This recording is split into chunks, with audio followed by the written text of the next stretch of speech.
Hai Sobat Pemasyarakatan, kembali lagi di Keradakan Karanganyar dalam sepekan.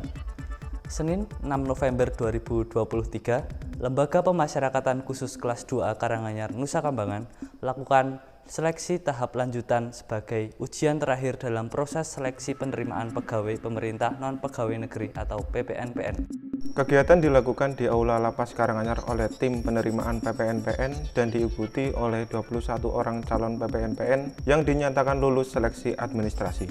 Dalam hal ini, Lapas Karanganyar melakukan penerimaan PPNPN dalam bidang teknisi, dapur, dan perkantoran. Dari 33 orang pelamar, dinyatakan 30 orang lolos seleksi berkas dan 3 orang dinyatakan tidak lolos karena tidak lengkapnya berkas yang disampaikan pada tim penerimaan PPNPN, ungkap Kasubag TU saat membuka kegiatan. Rombongan Duta Besar Malaysia melakukan kunjungan konsuler ke Lapas Karanganyar Nusa Kambangan pada Selasa 7 November 2023. Dalam kunjungannya kali ini, Kedutaan Besar Malaysia yang diwakili oleh Muhammad Nur Zaini bin Kasih selaku konsuler dan imigrasi dari Kedutaan Besar Malaysia memberikan kesan khusus tersendiri untuk Indonesia dan juga Malaysia di bidang hubungan diplomatik, hukum, dan hak asasi manusia. Beliau juga menyampaikan pesannya yaitu apresiasi yang mendalam terhadap pengaplikasian dan penerapan tingkat keamanan berbasis IT yang sangat tinggi di Lapas Karanganyar Nusa Kambangan, serta pelayanan yang optimal kepada warga binaan, khususnya kepada warga binaan asal Malaysia. Pertamanya saya mengucapkan banyak-banyak terima kasih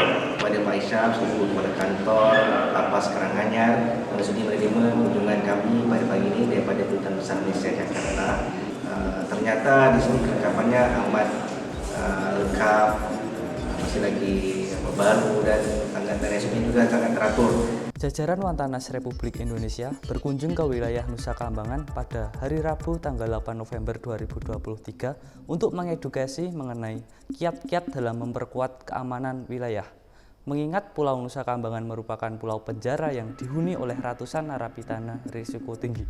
Dalam kunjungan kali ini, turut dihadiri oleh Dirkamtib Ditjenpas yang menyampaikan mengenai revitalisasi pemasyarakatan yang hanya dijalankan di Nusa Kambangan, yakni pembinaan kepribadian warga binaan disesuaikan dari tingkat resikonya. Diskusi yang dilangsungkan di Aula Wisma Sari Lapas Batu Nusa Kambangan yang dihadiri oleh Kalapas Nusa Kambangan Cilacap beserta pejabat struktural perwakilan dari masing-masing lapas. Sekretaris Jenderal Wantanas Republik Indonesia Laksamana Madya TNI Dadi Hartanto MTRH menjelaskan bahwa tugas dari Wantanas RI yaitu membantu Presiden dalam melaksanakan gerakan pembinaan ketahanan nasional untuk menjamin pencapaian tujuan dan kepentingan nasional Indonesia. Setelah diskusi selesai, para jajaran Wantanas Republik Indonesia didampingi Dirkamtib Ditjenpas langsung meluncur ke Lapas Karanganyar guna melakukan kunjungan kerja selanjutnya. Di hari yang sama, tim dari Direktorat Perawatan Kesehatan dan Rehabilitasi yang dikomandoi Dr. Heti Widyastuti selaku Koordinator Perawatan Kesehatan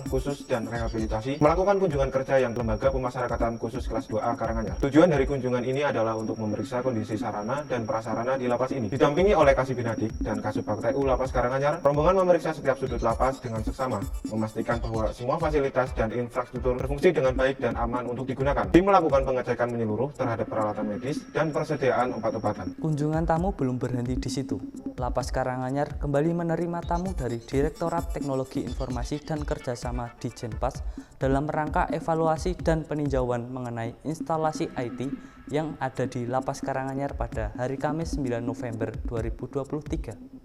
Heri Aris Susila selaku Koordinator Pengamanan dan Pemeliharaan TI Direktorat Teknologi Informasi dan Kerjasama menyampaikan bahwa kunjungan ini merupakan upaya Ditjenpas untuk memastikan bahwa lembaga pemasyarakatan memiliki infrastruktur IT yang handal dan terkini. Dengan teknologi informasi yang baik, diharapkan manajemen lapas dapat berjalan lebih efisien dan memberikan pelayanan yang lebih baik kepada warga binaan. Pada hari Jumat 10 November 2023, Kalapas Batu bersama Lapas Karanganyar menyambut kedatangan Ses Ditjenpas di Lapas Karanganyar dalam rangka kunjungan kerja dan monitoring evaluasi layanan dan kesiapan sarana prasarana keamanan IT di Lapas Karanganyar dan 3 lapas baru di Nusa Kambangan yang berbasis Smart Reason. Usai kunjungan lapangan, Ses Ditjenpas memberikan kesempatan untuk berdiskusi terkait progres perubahan dan permasalahan atau kendala di Lapas Karanganyar.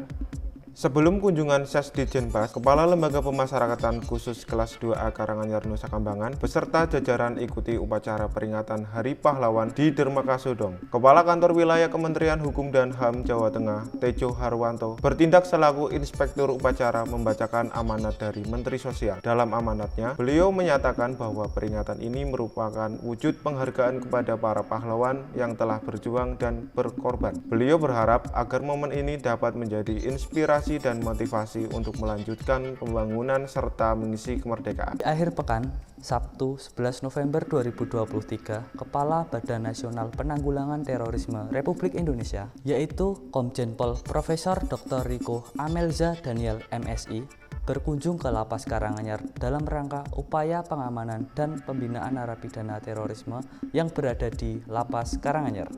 Kunjungan kali ini yang diselenggarakan di Aula Besar Lapas Karanganyar turut dihadiri oleh Direktur Jenderal Pemasyarakatan. Selain itu juga dihadiri oleh Direktur Deradikalisasi BNPT Republik Indonesia, Direktur Penegakan Hukum BNPT Republik Indonesia, Direktur Pembinaan Narapidana dan Latihan Kerja Produksi, Kakanwil Kemenkumham Jawa Tengah, Sekretaris Ditjenpas dan Kepala UPT Senusa Kambangan Cilacap. Bapak Mardi Santoso selaku Koordinator Wilayah Nusa Kambangan memberikan sambutan sekaligus paparan mengenai program pembinaan terhadap warga binaan terorisme berdasarkan revitalisasi pemasyarakatan yang hanya ada di Nusa Kambangan, mulai dari lapas super maksimum security sampai pada lapas minimum security. Dalam sambutannya, Kepala BNPT Republik Indonesia membahas mengenai sistem pengamanan alur pembinaan serta program deradikalisasi bagi warga binaan terorisme.